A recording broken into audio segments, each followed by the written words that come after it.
Ben d'abord, permettez-moi de vous le dire, je ne suis pas là pour répliquer à mon homologue. C'est quelqu'un avec qui j'ai de bonnes relations. Je saurais comment passer le message autrement. Ensuite, je dirais que le rapport mapping, c'est quelque chose qui a été fait par des experts de l'ONU. C'est pas les Congolais qui l'ont fait. Ce ne sont pas les Congolais qui accusent. Ce sont des gens objectifs qui ont fait ce rapport. Et ensuite, je dirais aussi que justice doit être faite pour toutes les victimes, toutes qui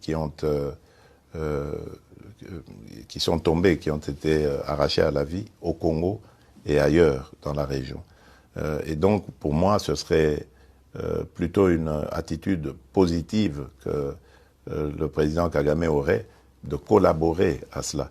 Parce que à ce stade, il n'y a pas encore de condamnation. Donc il faut se mettre au service de la justice.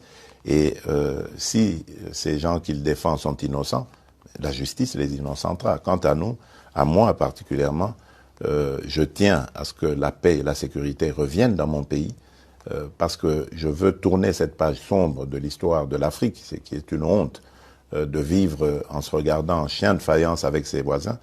Je veux la paix pour mon peuple, mais pour les peuples voisins aussi, que nos pays se tournent vers leur développement plutôt que de se faire inutilement la guerre. Demain, lorsque cette paix sera une réalité, nous allons ouvrir ces pages aussi sombres avec la justice congolaise et voir dans quelle mesure nous pourrons régler les méfaits du passé par une justice transitionnelle ou par une justice pénale, enfin, peu importe.